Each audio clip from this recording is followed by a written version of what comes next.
नमस्कार, मैं हूं आशीष वर्मा। मॉर्निंग कॉल में आपका स्वागत है। शुरुआत इस वक्त की हेडलाइंस के साथ। उत्तरी कोरिया और अमेरिका के बीच तनाव बढ़ने से अमेरिकी बाजार में मचा कोहराम। डाउ जोन्स 200 अंक से ज्यादा टूटा। नैस्डैक करीब 2.25% और S&P 1.5% फिसले। एशियाई बाजारों की बेहद कमजोर शुरुआत। SGX निफ्टी 1.25% नीचे। आ जाएंगे SBI और बैंक ऑफ बड़ौदा के नतीजे। SBI का कंसोलिडेटेड मुनाफा करीब 5 गुना बढ़ने का अनुमान। बैंक ऑफ बड़ौदा के मुनाफे में दिख सकती है 8% की बढ़त। सन फार्मा और सिप्ला के नतीजों पर भी रहेगी नजर। 44% गिर सकता है सन फार्मा का मुनाफा। मार्जिन्स पर भी दिखेगा दबाव। सिप्ला के नतीजों पर भी रखे नजर। जेपी इंफ्राटेक जल्द हो सकती है दिवालिया घोषित।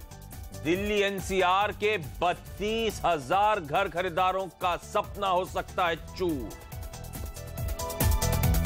शेल कंपनी मामले में सेबी को तगड़ा झटका। सैट ने जय कुमार इंफ्रा और प्रकाश इंडस्ट्रीज से हटाई रोक। आज से शुरू होगी ट्रेडिंग। आज होगी कोचीन शिपयार्ड की लिस्टिंग। 76 गुना सब्सक्राइब हुआ था IPO। इश्यू प्राइस 432 रुपए थे।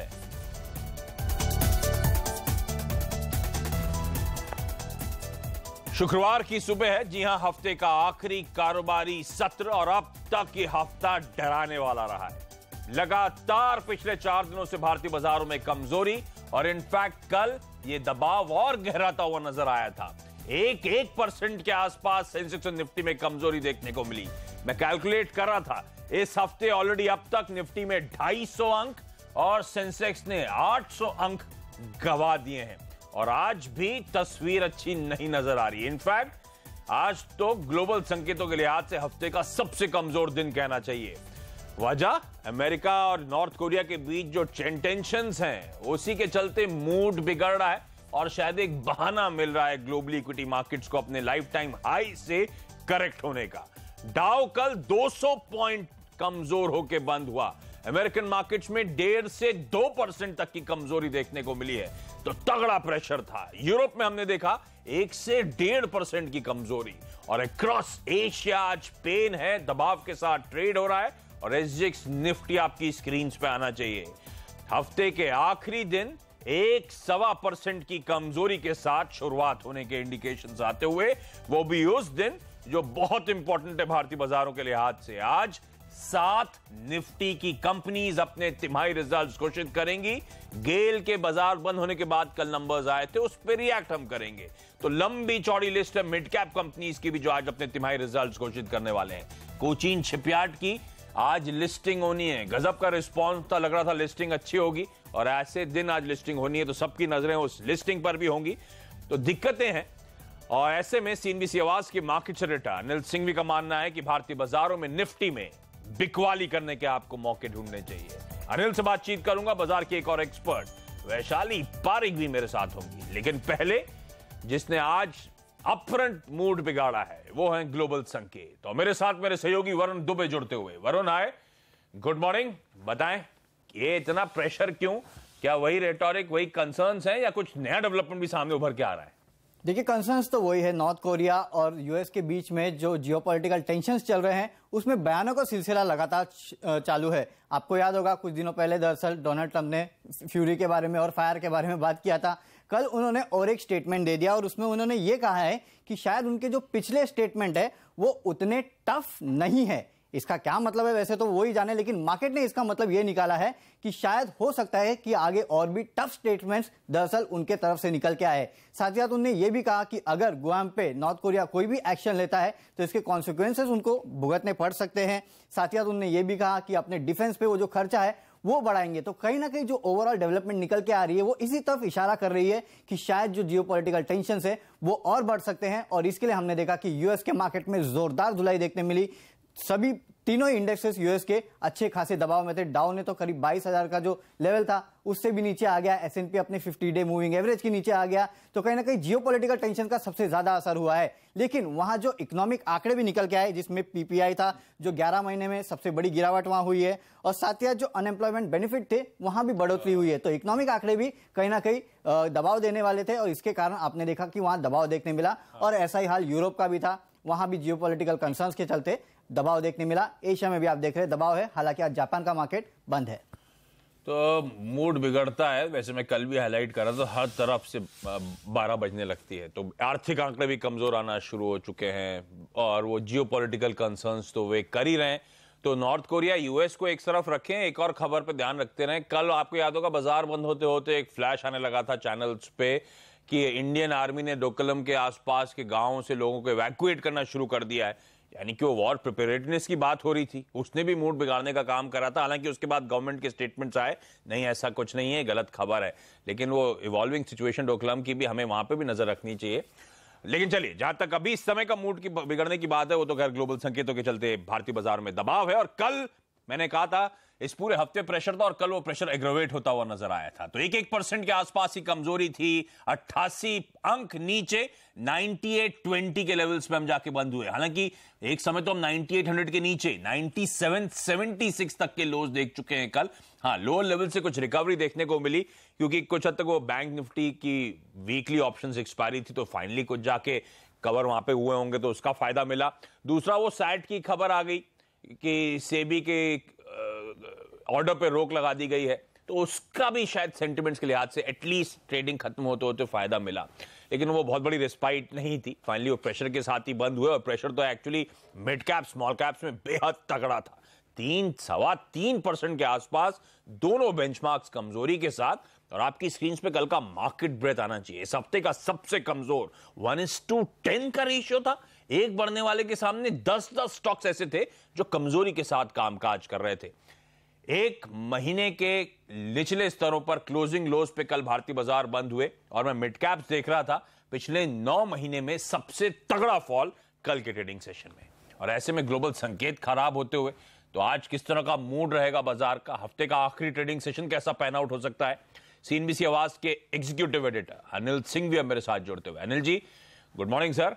ये तो दिक्कतें बढ़ती जा रही हैं। कल लग रहा था सेकंड हाफ में एक मौका होगा, बैंक निफ्टी की वीकली एक्सपायरी है तो शायद हरे निशान की तरफ बढ़ने की कोशिश करेंगे, रिस्पाइट मिलेगा। कल वो रिस्पाइट आया नहीं, और आज तो और दिक्कतें ग्लोबल संकेतों के जरिए। क्या होगा सर? बिल्कुल, दुनिया भर के बाजार जिस तरह से फिर से कमजोर हुए वो थोड़ी चिंता की बात है। लेकिन भारतीय बाजारों के खुलने तक एशियाई बाजारों पर नजर रखनी चाहिए। हालांकि जापान तो बंद है, लेकिन बाकी बाजार आज किस तरह का प्रदर्शन करते हैं, तो पूरी तरह से इस वक्त ग्लोबल मार्केट्स के रुझान पर ही भारतीय बाजारों का ट्रेड होगा। और किसी भी तरह के जो स्टेटमेंट्स आते हैं, अगर बात बिगाड़ने वाले होंगे तो बाजार कमजोर होंगे, और अगर सुलह समझौते की कोई बात होती है तो उससे बाजार रिकवर करने की भी कोशिश करेंगे। तो दोनों ही तरफ नजर रखनी चाहिए। जिस तरफ के स्टेटमेंट्स और संकेत आए, बाजार उसी पर रिएक्ट करेंगे। जहां तक इस वक्त की ट्रेडिंग का सवाल है, जाहिर सी बात है कि 200 अंकों की डाउ की गिरावट का अंदाजा बाजार को था नहीं, तो उस पर हमें रिएक्शन देना है। हालांकि डेटा उतने बुरे हैं नहीं, फंड्स की तरफ से बड़ी बिकवाली नहीं हुई है, लेकिन छोटे इन्वेस्टर्स जरूर काफी तेजी से बेचते हुए नजर आए हैं। तो जो तेजी करने वाले ट्रेडर्स हैं उनकी पोजीशन हल्की होने का खतरा है। आज हफ्ते का आखिरी दिन है, तो वीकली क्लोजिंग काफी अहम होगी। अगर 9800 के नीचे हम बंद होते हैं तो इसमें कोई डाउट नहीं कि फिर कमजोरी बढ़ने के आसार और ज्यादा हो जाएंगे। कल दिन के दौरान हमने एक बार उस लेवल के नीचे गए जरूर, लेकिन शॉर्ट कवरिंग भी आप देखिए उतनी तेजी से आती है जिस तरह से सेबी के ऑर्डर पर जो खबर आई उससे शॉर्ट कवरिंग भी फटाफट होती हुई दिखी। तो दोनों ही तरफ ऐसे ही ट्रेड होंगे। फिलहाल एक काम किया जा सकता है कि 9900 के स्टॉक लॉस को समझकर निफ्टी पर शॉर्ट पोजीशन बनाई जा सकती है। एक तो कल का लो 9775, वो पहला टारगेट होना चाहिए। उसके नीचे वैसे लेवल साफ दिख नहीं रहे, लेकिन मैं अंदाज से कह रहा हूँ कि शायद 9700 तक की कमजोरी बन सकती है। बैंक निफ्टी ये भी काफी वॉलेटाइल रहा। कल आप देखिए निचले स्तरों से 400 450 पॉइंट रिकवर भी हुआ, और लेकिन लगता है कि बैंक निफ्टी के लिए ऊपर जाना मुश्किल है। 24,350 ये एक स्टॉप लॉस का लेवल हो सकता है।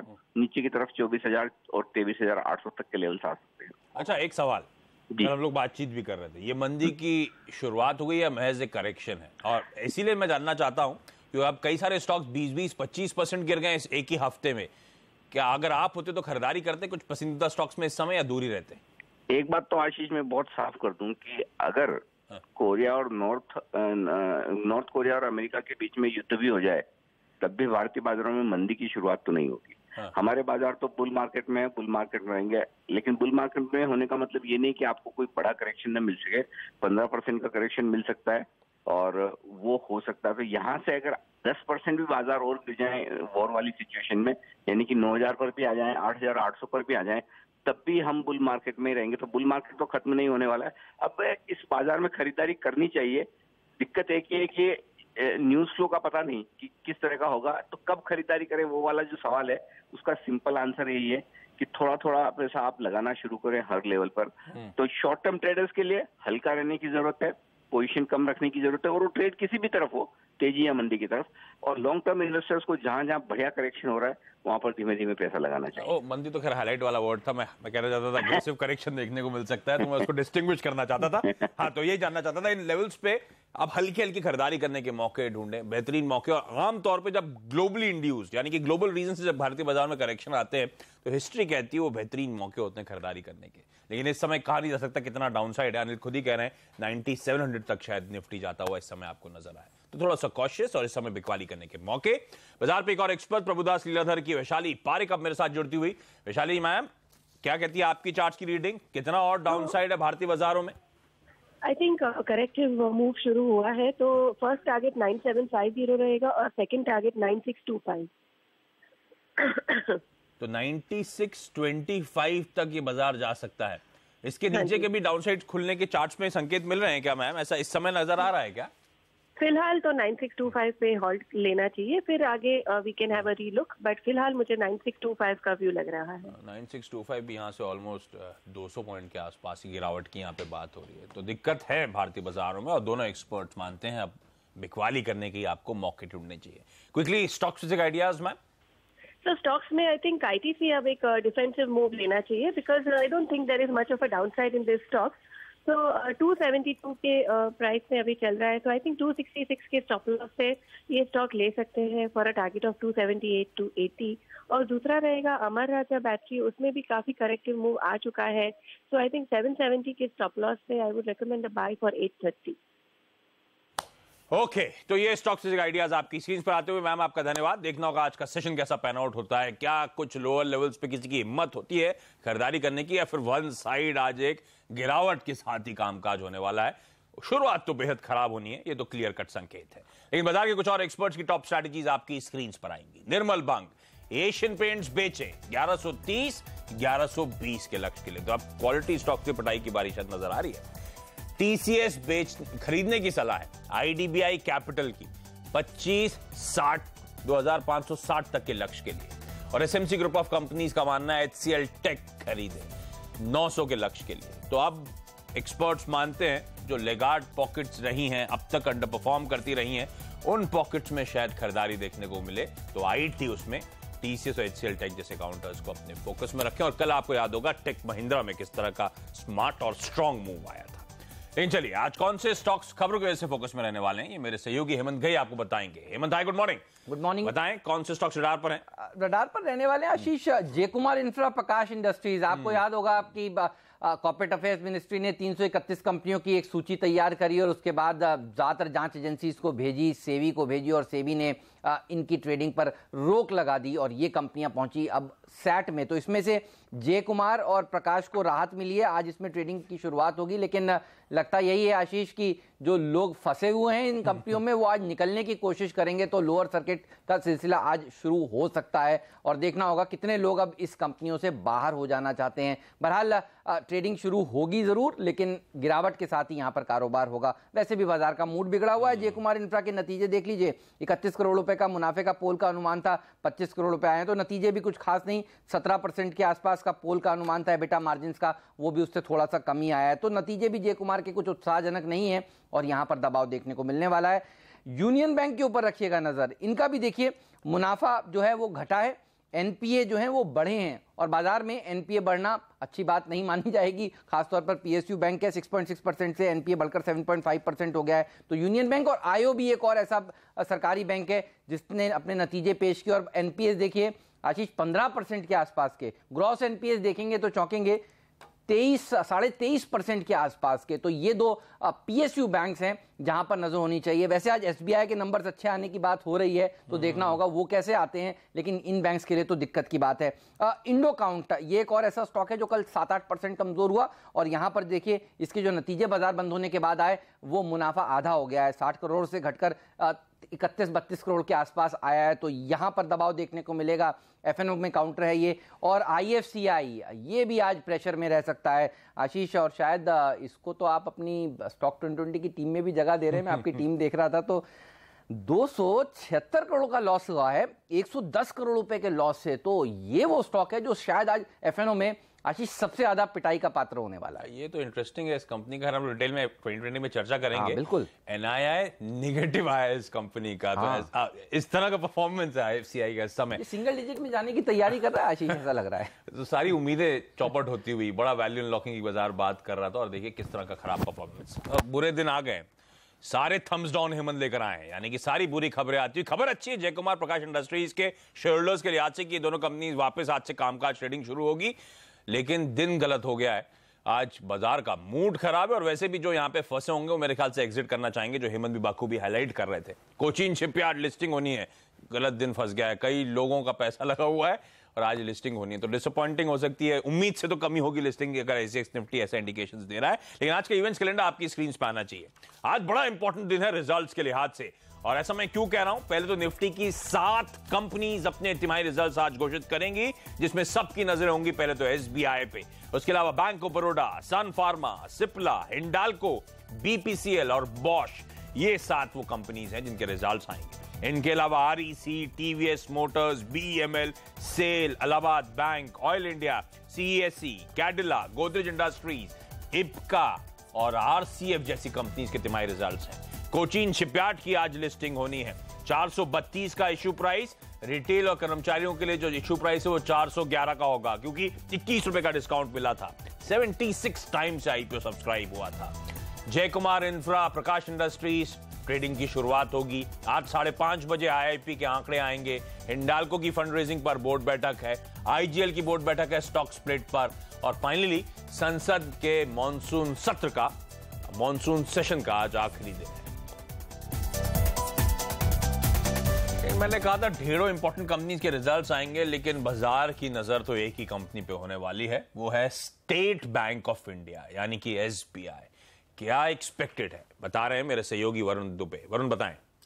देखिए आशीष, जैसे कि हेमंत हाईलाइट करके गए थे कि SBI के नतीजे अच्छे होंगे, तो हमारा भी अनुमान है कि अच्छे ही होंगे नतीजे। लेकिन याद रखिए ये पहली बार होगा जो अपनी सब्सिडाइज को मिला के, यानी कि कंसोलिडेट करके नंबर्स घोषित करेगी। तो नंबर्स को आप आराम से वॉच करें, एकाएक उस पर जंप ना करें, क्योंकि काफी हद तक आपको नंबर्स अलग लगेंगे। जहां तक नंबर्स का सवाल है, तो स्लिपेजेस और ग्रॉस NPAs इस पे खास नजर होगी। पिछले क्वार्टर में स्लिपेजेस 10,370 करोड़ के आसपास थे, अगर उतने ही या उससे कम आते तो बाजार इसको पॉजिटिव लेगा। ग्रॉस NPAs 6.9% के आसपास थे, तो उसी के आसपास है या कम आए तो बाजार इसको पॉजिटिव लेगा। नेट इंटरेस्ट मार्जिन 2.8% के आसपास आने का अनुमान है। वही बैंक ने Q1 में कैपिटल रेज किया था, जिसके कारण बैंक की जो टॉप लाइन है उसमें काफी हद तक फायदा होते हुए दिखाई देगा। NII में करीब 3.5% के आसपास की बढ़ोतरी होगी, और लो बेस के कारण मुनाफे में अच्छा खासा जंप दिखेगा।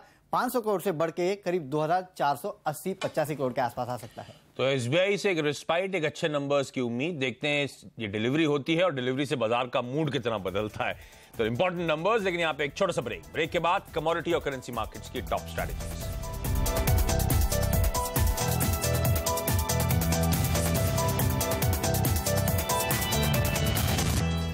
ब्रेक के बाद आपका स्वागत है, और आज की कमोडिटी स्ट्रैटेजीज अब आपकी स्क्रीन पर आएंगी। ये स्ट्रैटेजीज आई हैं कार्विक कॉमट्रेड की तरफ से। सोना खरीदें, ध्यान रखें वो सेफ हेवन अपील सोने में, जापानीज येन में, स्विस करेंसी में, सब में देखने को मिल रही है।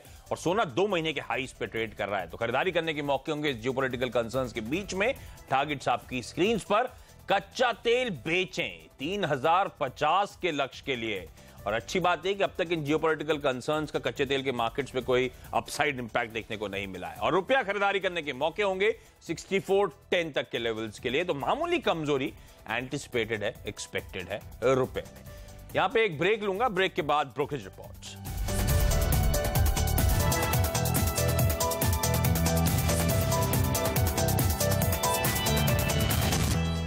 ब्रेक के बाद आपका स्वागत है और ब्रोकरेज रिपोर्ट्स अब आपकी स्क्रीन पर आएंगी। कल फोकस में था BHEL का काउंटर, CLSE की रिपोर्ट है बिकवाली की सलाह बरकरार, 125 का लक्ष्य।